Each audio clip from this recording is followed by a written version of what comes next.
तीन भुवन में सार वीतराग विज्ञानता शिवस्वरूप शिवकार नमः त्रियोग समारिके। जय बोलो कुंद कुंदाचार्य भगवान की जय।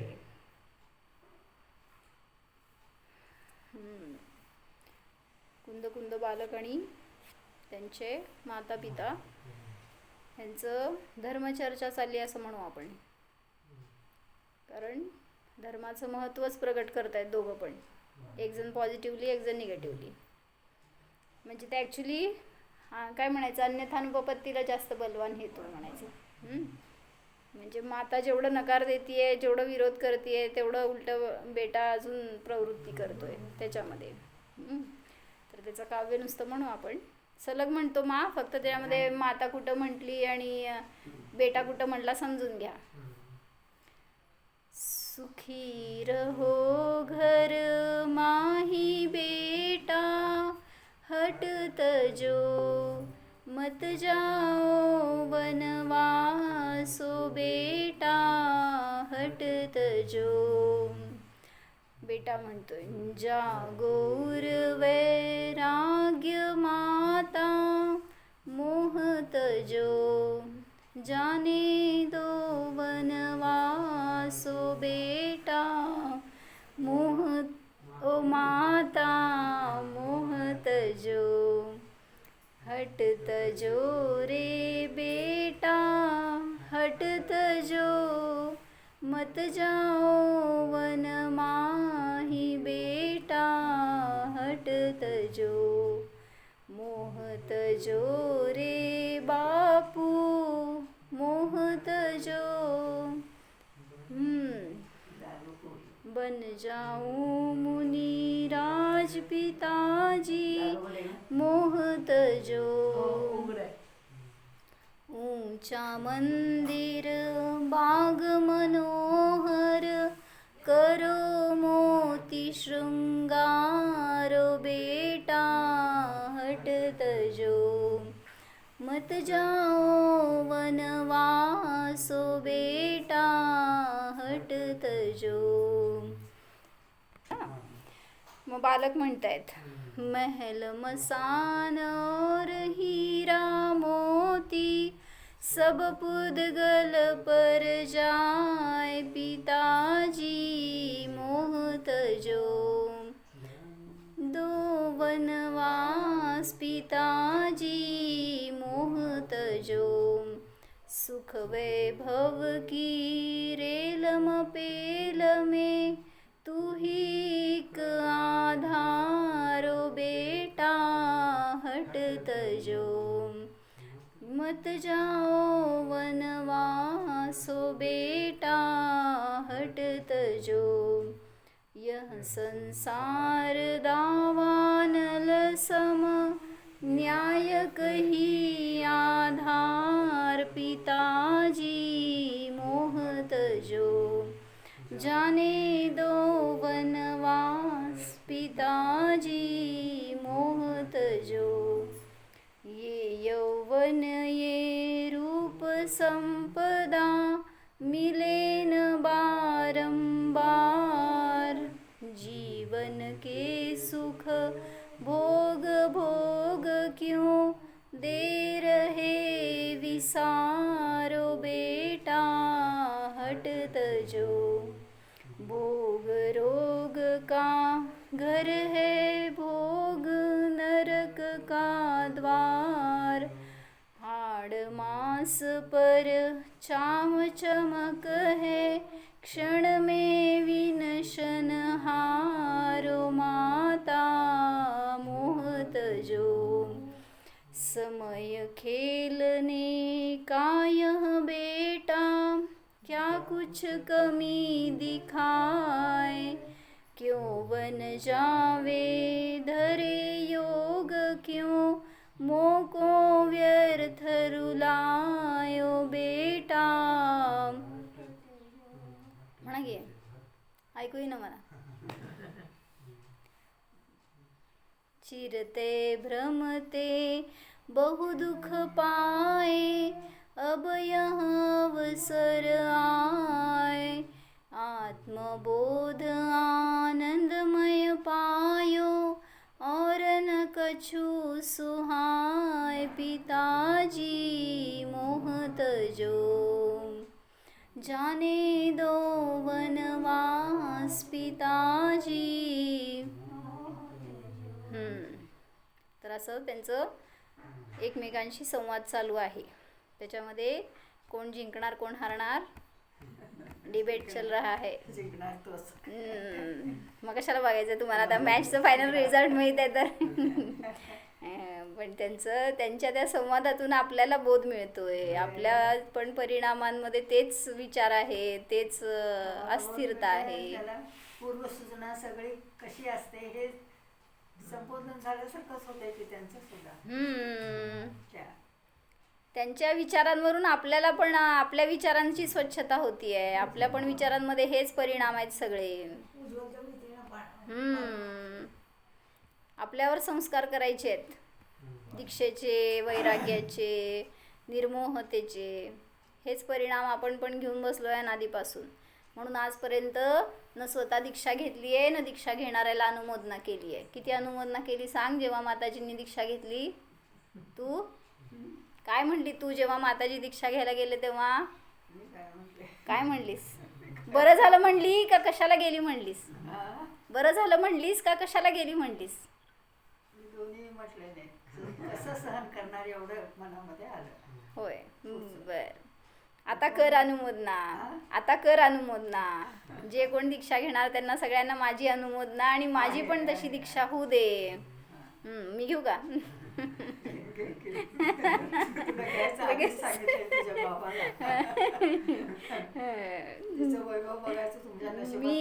मी घेणार हे सांग सगळ्याला आता.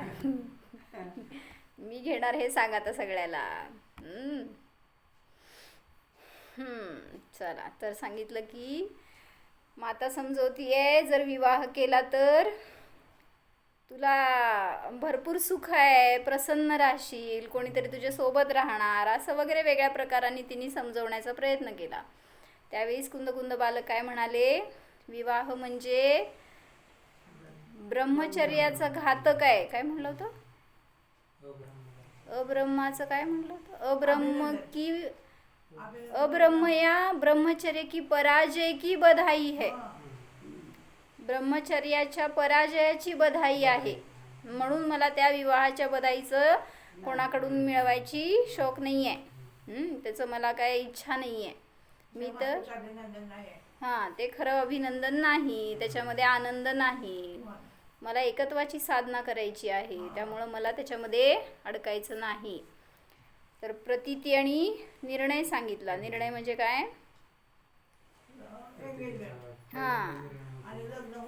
आणि प्रतीती म्हणजे लग्न.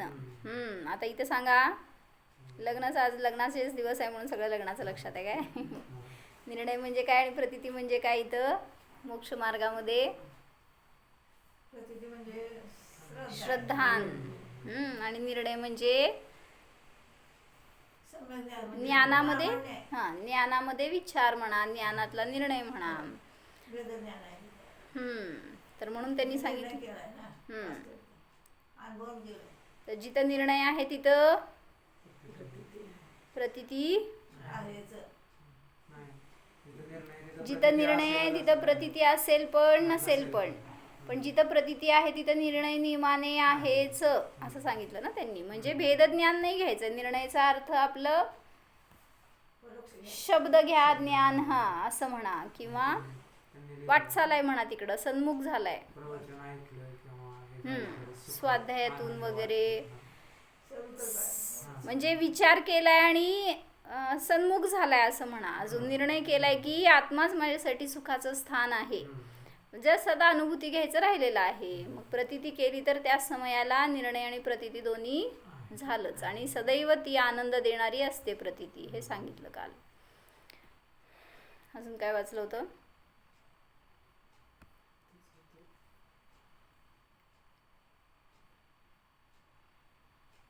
निर्णय एवं प्रतीति की पहचान मात्र आनंद है. आज तू वाचलं की स्मशानापर्यंत नाही वाघापर्यंत सांगितलं काय काय स्मशान काय ते वाचलं की तुम्ही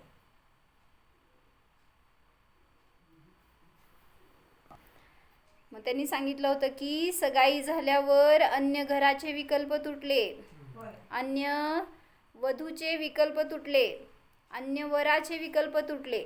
एकदा सगाई झाली म्हणजे निर्णय झाला, आणि एकदा प्रतीती झाली म्हणजे विवाह झाला तर त्याच घराशी संबंध जुडला, त्याच विकल्पांशी संबंध जुडला. आता बस, बाकीचे काही विकल्प राहिले नाहीत. अन्य सगळ्या प्रतिक्रिया सुद्धा थांबल्या. पती की प्रतीती किंचित कम नहीं होगी. जरी ते विकल्प वगैरे चालू आहे तरी सुद्धा पतित्वाचा अनुभव निरंतर चालू आहे.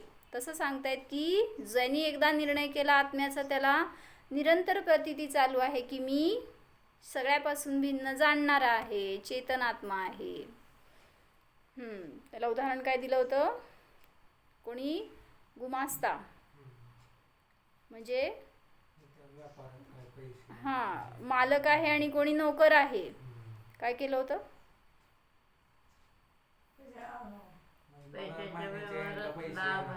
तो जरी तिथं काम करतोय, सगळं दिवस रात्र राबतोय, पैसा घेतोय देतोय, त्यात हानी नुकसान होतंय, सगळं बघतोय, पण तरी सुद्धा प्रतीती काय अंतरंगामध्ये माझं याच्यात काय नाही आहे. जे काय झालं ते प्रॉफिट झालं तरी मालकाचं मामा, आणि लॉस झालं तर मामांचं, कोणाचं, म्हणजे माझं त्याच्यात काय नाही आहे, सगळं मालकाचं आहे. माझं वेतन मला मिळते. हां, मला काय पण होऊ दे, माझं वेतन मिळतंय. असं आमचं व्हायचं नाही हो. आम्ही जेव्हा होतो ना, जॉब करत होतो तेव्हा, आवाज तर कुठं होत होता, आता तर व्हायला लागला ना. नाही तसं नाही, मला म्हणायचं आहे आम्ही काम करत असताना काय जर बॅच फेल गेली समजा, कुठं काय रिझल्ट्स निगेटिव्ह आले, आमच्या वेतनमधनं कट करायचे हो. असं म्हणायचं आहे. असायचे त्यावेळेस खाडे धरायचे ना. हां, खाडे धरायचं असं वगैरे. बरं, एक सामान्य म्हणायचं त्यांना की जे काय प्रॉफिट लॉस व्हायचंय ते सगळं मालकाला भोगावं लागतंय, त्याचं काय नोकराशी संबंध नसतो. गुमास्ता प्रसन्न हो या दुखी, वह सदा उस दुख सुख से भिन्न अपने वेतन मात्र से संतुष्ट होता है. काही पण होऊ दे व्यापारामध्ये, तो आपल्या आपल्या वेतननी संतुष्ट असतो.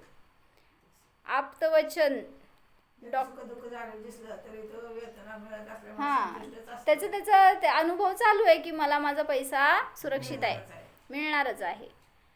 डॉक्टर को देखते ही दुख का वेदन मिट जाता है. कसं, बस इलाज तिथं म्हणजे अर्ध ट्रीटमेंट तिथंच झाली जेव्हा डॉक्टरपर्यंत पोचलो. नाहीतर मरतो का काय असं वाटत होतं, आणि तिथं बस त्या दवाखान्यापर्यंत पोचल्यावर असं वाटलं की आता आहे, आता झाली सगळी सुधारणा, रोग कमी झाला असंच. त्या डॉक्टरनी हात लावल्यावर पण अजून 25% संपलेला असतो रोग. अजून त्यांनी काय लिहून दिलं, गोळी नुसती घेतली तरी पण ते अजून त्याचे असर सुरू व्हायच्या आधी तुम्हाला असं वाटतं की संपलाच रोग. डॉक्टर म्हणजे विश्वास आहे ना, हे मागं हे सांगतायत.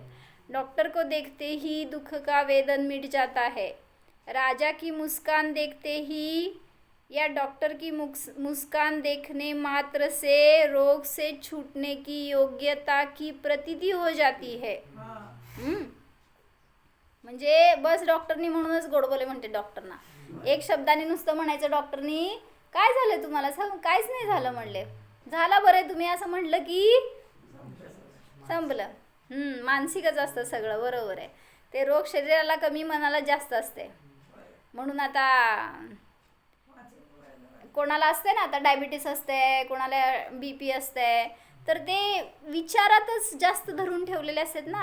आता असं आहेत एक जण, तर त्यांना सांगितलं की त्याचा विचार करत जाऊ नका. सांगतच नाही दादा कोणी, रोग कोणता झालाय सांगतच नाही. होय, आणि मग काय करायचं, माहिती पण नाही, जो रोग आहे त्याला सांगत नाही, माहिती असतं. बरं, बरोबर आहे. हार्ट अटॅक आलेल्याला सांगायचं नसतं अटॅक आलाय म्हणून, नाहीतर कॅन्सर झालेल्याला सांगायचं नसतं कॅन्सर झालंय म्हणून, ट्रीटमेंट चालू ठेवायची. बरोबर, 4 दिवसांनी जायचं, आजच गेलेलं असते. मग तर त्या एक जण आहेत डायबिटीस पेशंट, तर ते असं म्हणतात म्हणजे सारखं मला म्हणायचं की आपण हॅमरिंग कसं करून घेतो स्वतःवर. म्हणजे आता आम्ही काय म्हणलं की तुम्ही मर्यादेचं खात जावा, किंवा आता काय म्हणायचं, आता नियम करून नाही, आता एवढं खावा परत थोड्या वेळाने, असं वगैरे आम्ही काय सांगितलं असेल त्यांना, तर ते म्हणले हे मला सारखं खावं लागतंय, म्हणले डायबिटीस आहे. मग परत येता जाता काहीतरी विषय निघाला की परत हे डायबिटीस आहे. म्हणजे काय केलं हो तुम्ही, विसरवलंच नाही त्या स्वतःला. ते कमी झालं असेल, गेलं असेल तरी पण त्याला आपण मारून घेतोय स्वतःवर. म्हणजे कधी कमी व्हायचं मग. म्हणून उलट रोग झालेलं, काय त्रास असलेलं शरीरात आपल्याला सुद्धा आठवू नये अशी असावी परिस्थिती आपली ज्ञानाची. म्हणून म्हणतायत काय करा, तिथं जो त्या शरीरातच अडकलाय त्याला त्या डॉक्टरचा एक शब्द सुद्धा सुख देणारा असतो. आणि त्याची मुस्कान, शब्द पण नाही, नुसतं त्या डॉक्टरने स्माईल दिलं तरी पण बरा झालेला असतो रोगी. डॉक्टर की मुस्कान देखने मात्र से रोग से छूटने की. देवगुरु शास्त्राने बघितलं की हां, पाहिजे तसं ना. असं व्हायचं की पूर्वी गुरुजवळ यायचो ना, जसं राहायला यायचं म्हटल्यावर कधीतरी येणार आपण शाळेतनं, आपलं कॉलेजमधनं कधी टाईम काढून, तर आल्याला इतका आनंद असायचा जवळ गेल्यावर की आपल्याला उपलब्धी झाल्यासारखं काहीतरी. आणि दिवस रात्र मग तेच विचार, दुसरं काय नाही. काय घरी जायचं विचार नाही, काय नाही, तर काय भोगायचं आहे काय नाही, बस जेवढं दिवस तिथं राहतो ना त्यांच्याजवळ तेवढं दिवस तेच विचार, आणि मग एक वेगळा आनंद भोगायचा. मग तसं इथं म्हणजे देवशास्त्र गुरुसुद्धा तुम्हाला स्माईल देतात का? ते तर स्वतः प्रसन्न आहेत सतत. तुम्ही त्यांना बघून प्रसन्न झालात तर तुम्हाला मिळालं, नाही तर नाही. म्हणून तिथं रोगातून बरं होण्याच्या योग्यतेची प्रतीती होते जेव्हा फक्त डॉक्टरला बघितलं तर. मग ते जे ॲडमिट असतात ना पेशंट, ते राऊंडला येणारे असते डॉक्टर, आणि नाही आले समजा, काय झालं, किती आकुलता. आणि ते समजा आज तुम्हाला डिस्चार्ज मिळणार आहे आणि संध्याकाळी 4 वाजता येणार होते भेटायला, आणि 5 वाजले 6 वाजले आलेच नाहीत, काय झालं, रोग वाढलेला असतो अजून थोडा. सगळं गेलेलं असतं पण ते डॉक्टर आले नाहीत म्हणून वाढलेला असतो रोग. मग मध्ये सांगितलं ना मी, त्या फॉरेन कंट्रीमध्ये कोणीतरी डॉक्टर पहाटे 4:45ला राऊंडला जातात म्हणे. आणि मग तिथं सगळ्या पेशंटना चेक केल्यावर त्यांना एक उत्साह देतात ना, ते सकाळ सकाळ त्याच्या निमित्तात जास्त लवकर रिकव्हरी होती रोग्यांची. असं म्हणजे शेवटी मानसिक पण त्यांना ट्रीटमेंट मिळत असते त्या रूपाने. मग दिवसभर तो कोण पेशंट असेल तो आनंदात घालवणार, आज आपला रोग कमी झाला आहे, आज सगळे रिझल्ट चांगले आलेत, अशा विचारांमध्ये.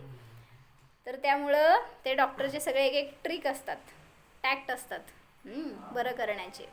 फक्त तिथं म्हणायचं विश्वास आहे शेवटी. मग तसंच विश्वास आपल्याला खऱ्या देवशास्त्र गुरूंवर, आपल्या आत्म्यावर असेल तर कुठला रोग आपल्याला त्रास देणार आहे. मामा, कुठला रोग आहे तुम्हाला? बरोबर, शरीरच रोग आहे पहिला, त्याला बघत नाही रोग आहे म्हणून. कुठला रोग आहे मामा तुम्हाला? रोग अशी लिस्ट सांगू नका. होय, डायबिटीस आहे त्यांना? होय, बर. मला काहीही नाही हे सांगतोय आम्ही. रोग आहे का आत्म्याला? मग कुणाला आला डायबिटीस? कुठल्या आत्म्याला आहे? मग मी शरीर आहे का? मग कुठला रोग आहे तुम्हाला? हे निर्णय करायचं ध्यानामध्ये की मी तर निरोगी आहे. कुठलं शरीर, कुठलं डायबिटीस, काय शुगर, कशाचं काय विचार येणार नाही जेव्हा ध्यान करतो त्यावेळेस. मग त्या विचाराने उलट विशुद्धी वाढली तर रोग सहज कमी झाला. मग तसं केलं इथं पण. काय, जेव्हा गुरूंकडे जातो किंवा देवाकडे जातो तर तो निर्णय झालाय की बस माझा रोग पूर्ण कमी झाला, आता मला कुठलाही रोग नाही, मला आता या भवपरिवर्तनामध्ये अडकायचं नाही. हे सगळ्यात मोठा रोग होता, भवपरिवर्तन हाच. आणि मग आता मला त्याच्यात अडकायचं नाही, त्यामुळं तो रोग संपला. मी तर अशरीरी आहे, भवाच्या अतीत आहे. माँ मैं गुरु की समता देखते ही भव के प्रति निश्चिंत हो गया हूँ. गुरूंनी माझ्याकडे एक दृष्टी टाकायची फक्त समतेची, बास निहार हो जाते है असं म्हणते तिथं. त्यांच्या त्या करुणेवर, त्यांच्या त्या प्रेमावर, त्यांचं वात्सल्य मिळवा, त्यांची छत्रछाया मिळाली तर दुसरं काय नाही पाहिजे जगात. आता मी त्यांच्या समतेमध्ये त्यांच्या छायेत गेलोय, त्यांच्या शरण गेलोय, तर आता मी निश्चिंत आहे असं सांगतायत. संपूर्ण पुरुषार्थ मात्र प्रतीती बदलणे का है. जी प्रतीती शरीरात होती त्याच्या प्रती जो विश्वास होता, जे आस्था होती, जी दृढता होती, ती आता बस बदलली आहे. कुठं? स्वतःच्या प्रती वळली आहे. शेष मोक्ष मार्ग तो स्वतः प्रस्फुटित हो जाता है. फक्त विश्वास बदला तुमचा तर मोक्ष मार्ग तिथं करावा लागणार नाही आहे. काय सहज सुरू झाला. काय करायचं असतं मोक्षाला जायचं म्हणजे मामा?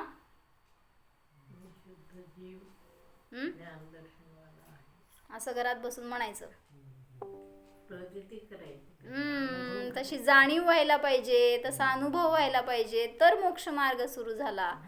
घरात असलो तरी सुद्धा घरापासून कसा अस्पर्शी आहे, कुठला संबंध आहे माझा आणि घराचा, कधी काय सुटेल सांगता येत नाही. मी आत्ता सोडलं या घराला, असं ज्ञानातून सुटलं तर सुटलं, नाहीतर मग त्या पुढच्या भावात गेलं तरी त्याच घरात जन्मतो. म्हणून इथं आत्ता ज्ञानातून सगळ्यापासून वैराग्य करा, नाहीतर घर माझं माझं म्हणलं तर त्याच घरात पुन्हा जन्म मरण करत राहावं लागणार. कोणासारखं? शेतकऱ्यासारखं. काय झालं? शेतकरी मरून बैल झाला, त्याच्या शेतामध्ये. बैल मरून कुत्रा झाला, कुत्रा मरून साप झाला आणि जाऊन त्या गल्ल्यावर बसला. मग लोकांनी पकडून बाहेर टाकलं. म्हणजे तो परत म्हणले साप मरून बेडूक झाला आणि त्या घराच्या बाहेरच्या चिखलात बसून घराचा दरवाजा बघत बसायचा फक्त. काय सुरक्षित आहेत सगळे. कशात आनंद जीवाला, कसा उपयोग अडकत जातो सहज सहज. आता माता त्याला काय सांगतेय, तुझ्यामध्ये कमिया आहेत काय काय, तर ते पण बघ. म्हणजे मोक्ष मार्गस्थ व्हायचंय, तुला दीक्षा घ्यायची आहे, तर तुझ्या त्रुटी पण बघायला पाहिजेस तू. म्हणून ती म्हणतेय तेरे में कमिया भी तो है. जरी मोक्ष मार्ग समर्थ आहे तुला सुख द्यायला, तरी सुद्धा तुझ्यातल्या त्रुटी तुला समजायला पाहिजेत ना. तर त्यावेळेस कुंद बालक काय म्हणणार सांग ना? असं नाही, ठीक आहे की आता तिला व्यवहारानेच सांगते ना ती सगळं. मग त्याच्यासाठी तर मी गुरुच्या शरण आहे ना. माझ्या सगळ्या कमी त्यांच्याकडे गेल्यावर पूर्ण होणार आहेत या विश्वासाने. काय म्हणतात बघू, मी पण नाही वाचलं.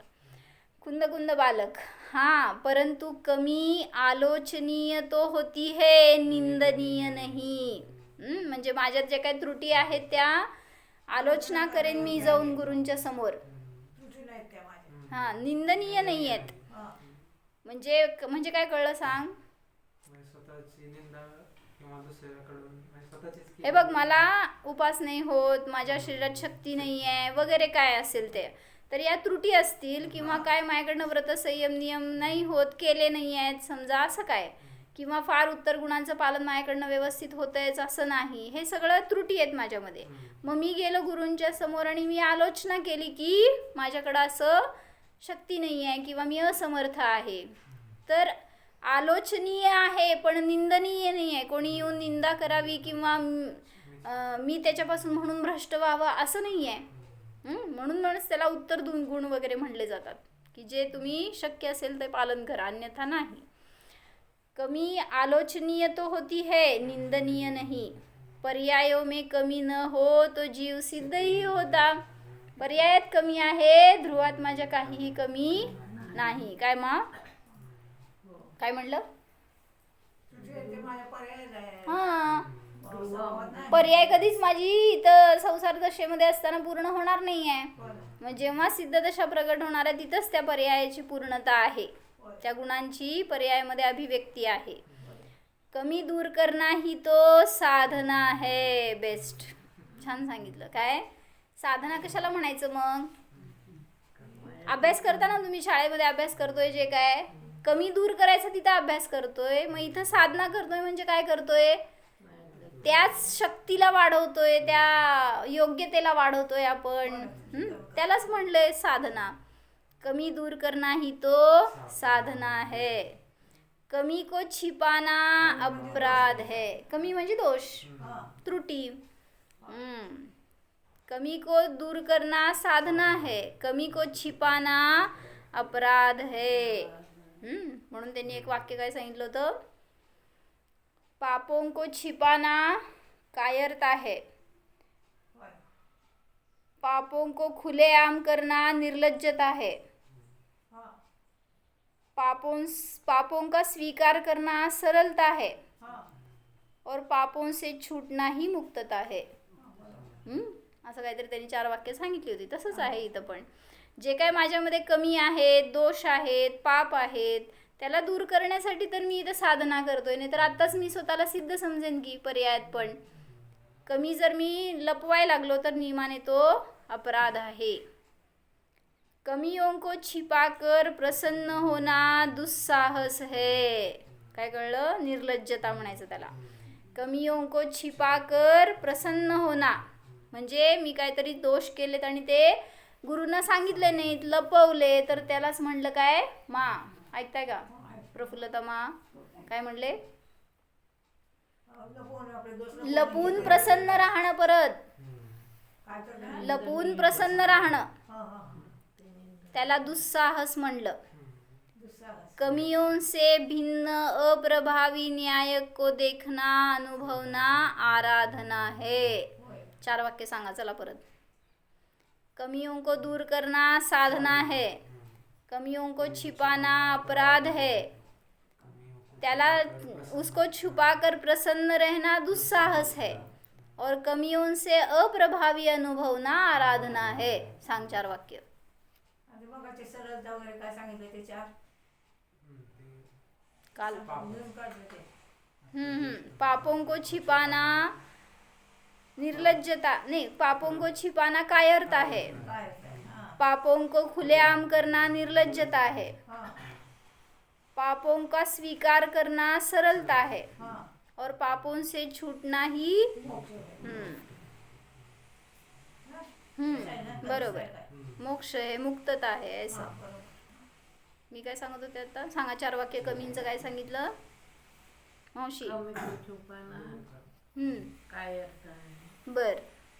और कमी स्वीकारना कमी को दूर करना साधना है, कमी को दूर करना साधना है, उसको छिपा कर प्रसन्न रहना दुस्साहस है. अपराध है, छिपाकर प्रसन्न रहना दुस्साहस है, आणि और त्याच्यापासून भिन्न अप्रभावी जाणणं आराधना है.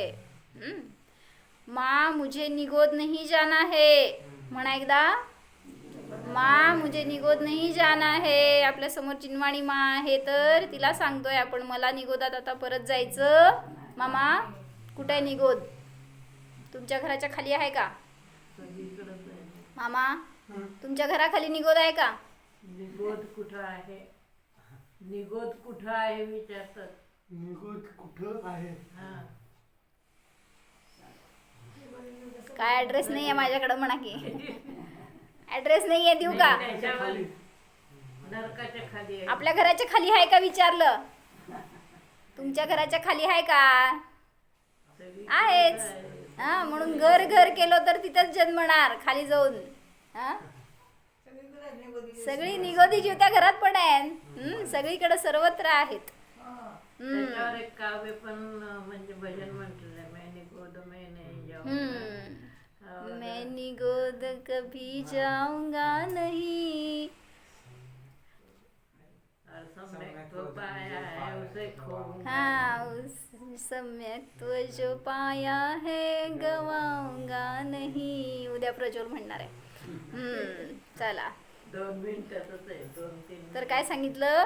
मुझे निगोद नहीं जाना है. निर्णय करायचाय, सांगायचंय मातेला, आपल्या जिनवाणी मातेला सांगायचंय किंवा आपल्या स्वतःला सांगायचंय की मला आता पुन्हा निगोदात जायचं नाही.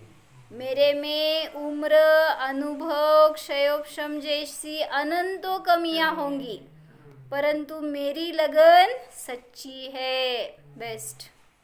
काय म्हणायचं? आपण म्हणायचं असं प्रज्वल. काय?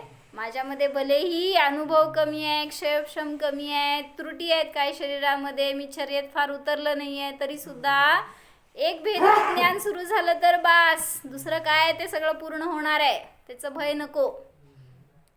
मेरे में उम्र, अनुभव, क्षेपक्षम जैसी अनंतों कमियां होंगी, परंतु मेरी लगन सच्ची है. आपकी लगन, लग्न नाही म्हणाले मी, लगन.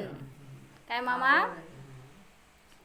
मात्र लगन होने से मुझे पाप बंध नहीं होगा. तेवढी फक्त लगन म्हणजे काय म्हणायचंय, धारा तर सुरू झाली आहे ना, अटॅचमेंट झाली आहे माझी आता स्वभावाशी, बास तिथून माझी आता नियमाने पापाचा बंध थांबला. लगन यथार्थ मार्ग प्रशस्त करता जाता है. जी काय तुमची जोडलेली परिणती आहे ती नियमाने यथार्थ मार्गाला नेणार आहे. त्याच्या निमित्तात तुम्हाला मोक्ष मार्ग प्रशस्त होणार आहे, असं तो मातेला समजावून सांगतोय. म्हणजे मातेने चांगला पॉईंट उचलला की तुझ्यात जे काय कमी आहेत तर कसं तू पुढं सरकणार आहेस. दीक्षा घेतल्यावर त्या त्रुटी असल्या तर म्हणलं कोण उद्या तुला जा संघाच्या बाहेर तर, मग म्हणून त्यांनी उत्तर दिलं की भलेही सगळं कमी आहेत माझ्यामध्ये पण छान दिली तो सगळं. शब्द चालतच नाही आपला. बरोबर आहे. प्रश्न पण चांगले आहेत की, त्याच्याशिवाय उत्तर कशी. आपल्याला वाटतं की काय तर आपण त्यांना पुष्पट काढतो ना. बरोबर. त्यांना पुष्पट काढायला वेगळी. नाही, आणि किती सरळ त्यांनी उत्तर आहेत. असं नाही की त्याला उगीच आपलं शिथिलाचार करून काहीतरी काढलेत उत्तर, असं नाही आहे. जाते, हो ना. म्हणजे एवढंच सांगितलं ना त्यांनी, मेरी लगन सच्ची है, बास याला काय उत्तर देणार तुम्ही. म्हणजे ज्याचं प्रामाणिक आहे ना मी माझ्या स्वतःशी किंवा माझ्या साधनेशी, आहेत बास. कबूल करते, आहेत कमजोरी हा. तुझी आहेत, परंतु ती माझी आवड आहे ती माझ्याशी मी कम पक्की आहे. म्हणजे मी माझ्या मार्गात दृढ आहे एवढं त्याला म्हणायचंय. जरी मी अजून पुरुषार्थ कमी करू शकतोय तरी सुद्धा मी जे निर्णय केलाय तो यथार्थच आहे. पुढं माता सांगतीये, म्हणजे मन आता काय म्हणलं, मग तुझ्यात कमी आहे तर हे बेटा हटत जो, म्हणा मा, मत जाओ वनवास ओ बेटा हटत जो. मग कुंदकुंदांनी सांगितलं की माझी लगन तर सच्ची आहे, तेवढ्यावरून मला पापाचा बंध होणार नाही, मी यथार्थ मोक्ष मार्गस्थच आहे. म्हणून शब्दपूर्वक त्याची चांगली आहे धारा. बरोबर. जरी नसली तरी शब्द रूपाने माझी सारखी धारा जोडली आहे समावाशी. बरोबर. म्हणून मला मार्ग मिळालाय तो खराच आहे, चांगला आहे, प्रशस्त आहे. म्हणून ओ माता हटत जो, मोहत जो, जाने दो वनवासो माता. आता माता काय सांगतीये, सामायिक म्हणजे काय ते तुझ्याकडनं होणार आहे का, असं त्या मातेला सांगायचंय. त्या बाळाला, बाळ म्हणायचं नाही, बाळच म्हणायचं, तिच्यासमोर बाळच आहे आता ते. सामायिक करायचं, किती काय काय चर्या सगळे ते त्याचे आवश्यक पालन करायची, तुझ्याकडनं होणार आहे का. सामायिक क्या आसान समझते हो, उदय एवं अनुकूलता सदा एक जैसी समता नहीं होती. म्हणजे जे काय उदय असतील ते सदैव समान असतील असं नाही. म्हणजे काय सांग, समजलं त्याच्यावरून मातेला काय सांगायचं आहे. अनुकूलता येईल तसं काही नाही. म्हणजे पण होईल. उदाहरण सांगा. वातावरणाची भावना. बर, एखाद्या गावात गेलो आपण आणि तिथं सगळं एकदम चांगलं सेट झालेलं आहे, चातुर्मास चालू आहे समजा, आणि तिथं सगळं एकदम व्यवस्थित रुटीन चालू आहे तुमचं. सकाळी उठायचं, फिरून काय जाऊन यायचं जंगलला, परत चर्येला जायचं, स्वाध्याय करायचं, प्रवचन करायचं, सगळं एकदम सेट झालंय म्हणल्यावर छान आहे वाटतंय. पण ती अनुकूलता रोज तशीच राहील असं नाही का. कधी वातावरणाचा बदल होईल, कधी शरीरामध्ये रोग होईल, कधी अंतराय येतील, कधी काय प्रतिकूलता, संयोग प्रतिकूल येईल, काय सांगता येतंय. म्हणून तिला म्हणायचंय की उदय एवं अनुकूलता सदैव एक समान असते असं नाही. त्यामुळं तू सामायिकाला बसल्यावर काय होणार. सर्दी होते, ताप होते, काहीतरी होते ना. म्हणजे सामायिकासाठी सांगायचंय तिला. सामायिक करणं सोपं नाहीये. ताप आल्यावर सर्दी झाल्यानंतर किती उपयोग राहतो. सारखं त्या सर्दीकडे तापाकडेच राहणार. बरोबर. असं बघितलंय आम्ही समक्ष. जेव्हा त्यागीला सर्दी खोकला होतो किंवा असं जास्त बरं नाही, ताप आला, तुम्ही काय करणार मामी? रोग झालाय तुम्हाला, थोडासाच रोग आहे बरं का, पण इतका मोठा केलेला असतो आपण त्याला. तिकडं सारखं लक्ष जातं. मग तिथं त्यागी काय करणार हो? असं तापाने फणफणत असल्या तरी सुद्धा आपल्या सगळ्या क्रिया योग्य करणार, सगळं सतत ते वेदन चालू ठेवणार. आणि प्रसन्नता नष्ट होत नाही त्यांची. आपण इतके उळत असणार की काय ते झोपल्याशिवाय दुसरं काय करणारच नाही आपण दिवस रात्र ताप आल्यावर. म्हणून सांगतायत त्यांच्याकडून तेवढं शिकायला मिळतं आपल्याला. मग त्यांनी कधी सामायिक सोडलं? म्हणून उदय आले, कुठली प्रतिकूलता आली तरी सुद्धा झोपायला तरी घेत नाही झोप, तर मग काय झोपेलं तर आवरणं किती हे. दर्शनावरण बरं. सामायिक क्या आसान समजते हो. पेंगत नाही. प्रयत्न चालू असतो ना शरीरात स्वतःमध्ये राहण्याचा. बरोबर. उदय कर्माचं करते ते परिणाम. पुरुषार्थ असतो त्याच्यात, पण जरी झालं शरीरामध्ये ग्लानी आली तरी सुद्धा आपण लगेच ते ध्यान सोडून झोपलेलं असणार अर्धे. असं लय जणांना आम्ही सांगतो ना ध्यान करायला बसा, ते जेवल्यावर माझ्याजवळ बसते येऊन पोरं बहिणींची. आता मी ध्यान करायला वेळेला बसायचं ते काय म्हणायचं प्रतिक्षिप्त क्रियेने बसते येऊन आणि मग ते झोप आलेली असते तोपर्यंत. मग ते ठेवायचं माळ हातातली आणि तिथं साडवं. मग तिथं त्यांची परिणती कशी असती? झोप येईल की, असं काय शरीर आहे थकलं म्हणून तर येईल, पण तरी सुद्धा पुन्हा पुरुषार्थ असा असतो की जोडायचा आहे उपयोग. चला. त्या प्रयत्नाचं त्यांचं फळ मिळतच असतं, सामायिकाचंच मिळतं. आपल्याला वाटतं की त्या पेमते काय सामायिक चाललंय असं वाटतंय, पण त्यांचं सामायिक झालेलं नसतं. अतिचार लागल, बरोबर सामायिक झालं नाही असं समजायचं नाही, सामायिक चालूच आहे त्यांचं. बरोबर. बाहेरून शरीराच्या परिणतीवरून आपण ठरवायचं जज करू शकत नाही. मग सांगतायत ते बालक, हे आई म्हणाली ना सामायिक काय सोपी चीज आहे का? उदय एवं अनुकूलता सदैव समान नसते. त्यावेळेस कुंद कुंद बालक म्हणतायत सामायिक अर्थात सर्वज्ञ समान स्वपरकावलोकन. काल मला मावशीने विचारलं सामायिक करायचं म्हणजे काय करायचं सांग. मग मावशीने सामायिक केलं. काय मावशी मग काय केली आता तू सांग. सामायिक समता भाव आहे. म्हणजे सगळ्यांना जाण्याचंच आहे, फक्त तिथं जास्त विकल्प जास्त आणि अनुभव थोडा असतो सामायिकमध्ये. ज्ञानामध्ये जरासं त्याच्यापेक्षा थोडासा अनुभव जास्त असतो आणि विकल्प थोडे असतात. त्याच्यापेक्षा वर गेलं तर त्याच्यापेक्षा ध्यान संतान ध्यान चिंता आहे ना, हळूहळू ध्यानाचे काय लय खोल मध्ये जाऊ नका. सामायिक म्हणजे ध्यान आहे बास, आणि त्या ध्यानामध्ये तुम्हाला एवढाच प्रयत्न पुरुषार्थ करायचा आहे. ध्यान समजते.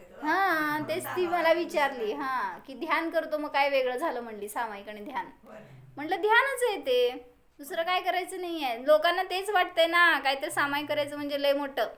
मग ते एक जण आले होते ना अम्मांकडं, दुसऱ्या संघात ले होते म्हणा, नाही तर मग त्यांचं जरा जास्त जोर होता हो.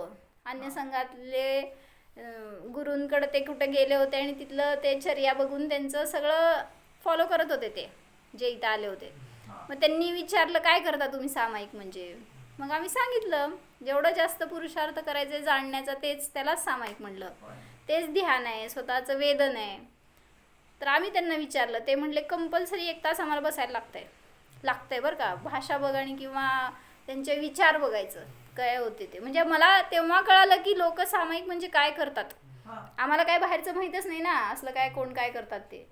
तर ते म्हणले आम्ही सामायिकाला बसल्यावर म्हणले दिवसभरात काय काय दोष घडले ते सगळे आठवायचे, बसून आठवायचेच, आणि मग ते सगळे नष्ट करायला जाप करायचे. मग ते त्याच्यासाठी काय काय त्यांनी म्हणतात वगैरे काय माहीत नाही आपल्याला, ते सामायिकात बसून. मग ते सगळं म्हणजे म्हणून त्याला 1 तास लागतो आम्हाला.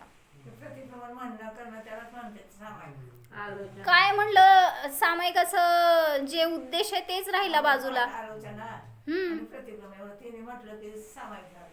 नाही तसं नाही, ते झाल्यावर बसते सामायिकाला आणि ते मग नाही ते करतेत की प्रतिक्रमण वगैरे आम्ही पण करणार की नाही असं नाही. मग तेच म्हणायचंय मला की बाहेरच्या लोकांना सामायिक म्हणजे काय त्याचं परिभाषा पण माहित नाही. कारण स्वतःचं समता स्वभाव आहे आणि त्याच्यामध्ये राहणं हे सामायिक आहे हेच माहीत नाही आहे. सामायिक पाठ म्हणजे सामायिक पाठ. हां, काय काय म्हणता म्हणून विचारले सामायिकामध्ये. काय म्हणायचं असतं मलाच माहीत नाही म्हटलं. काय म्हणायचं असतो?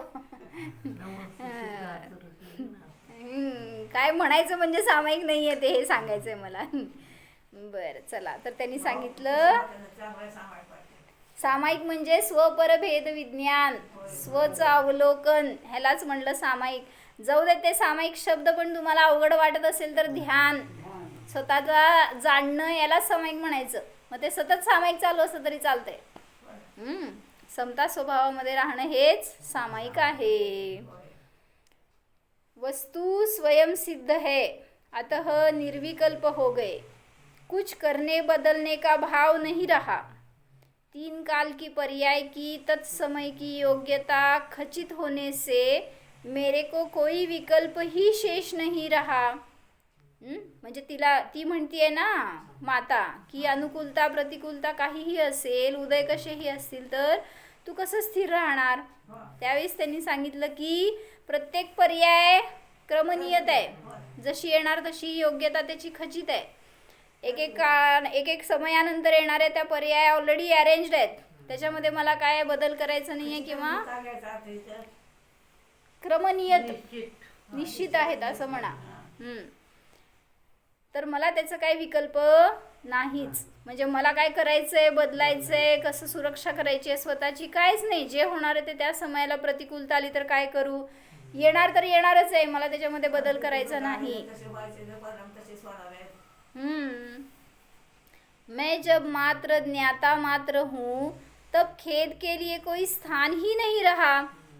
जर मी त्या सगळ्या पर्यायांमध्ये बस ज्ञाता आहे, त्या प्रतिकूलतेमध्ये ज्ञाता आहे, त्या उदयांमध्ये ज्ञाता आहे, तर कशाला खेद करू. यही तो धर्म ध्यान है.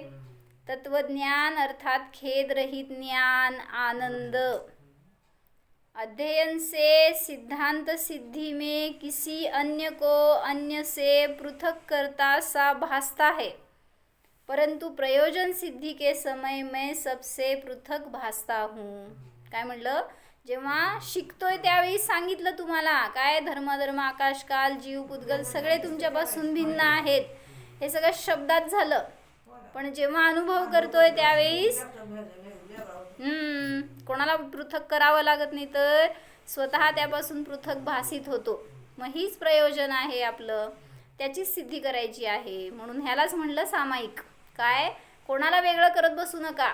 मग म्हणजे सारखं हाच विचार आहे ना आपल्याला, मी शरीर नाही, मी कर्म नाही, मी संयोग नाही, मी उदय नाही, मी प्रतिकूलता नाही. जाऊ देत, नाही सोडा. काय आहे त्याला बघा. काय आहे हो,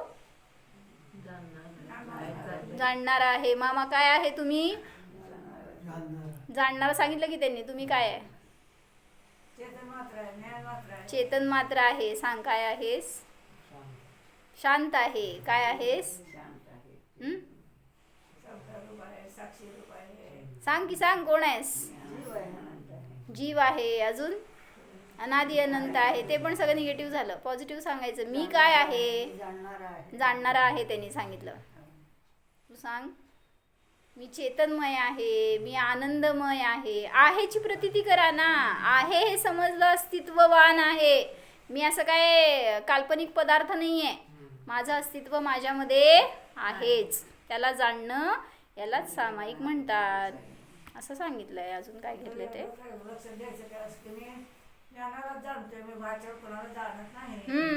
ज्ञान ज्ञानालाच जाणते, पराला जाणू शकत नाही. अभ्यास. म्हणून ज्ञानाला जाणण्यासाठी जे करतो प्रयत्न त्यालाच ध्यान म्हणा, त्यालाच सामायिक म्हणा, त्यालाच पुरुषार्थ म्हणा, त्याला स्वसंवेदन म्हणा, मोक्ष मार्ग म्हणा, तेच आहे. म्हणून स्वभावाला जाणणं आवश्यक आहे. हो, जाणा हा मी समता स्वभावी जीव आहे.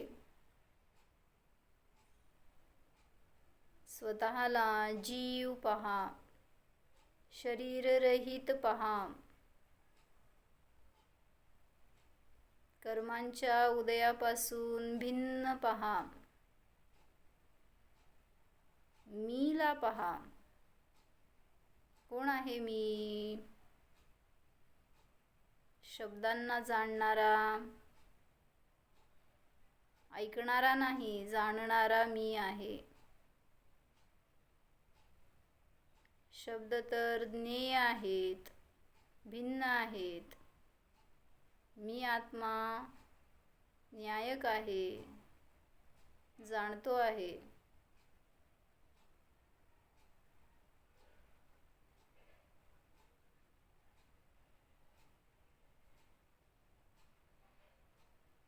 मी शरीर रूप कधीच होत नाही. शरीर माझ्या रूप कदापि होत नाही. स्वतंत्रता पहा. जीवच आहे, निर्णय करा. जाणण्याची शक्ती शरीरात नाहीच, माझ्यात आहे. मी जाणतो आहे.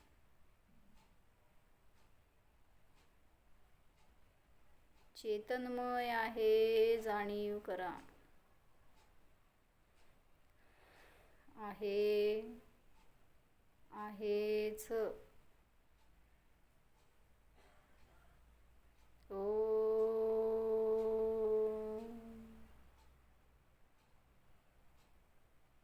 विसर.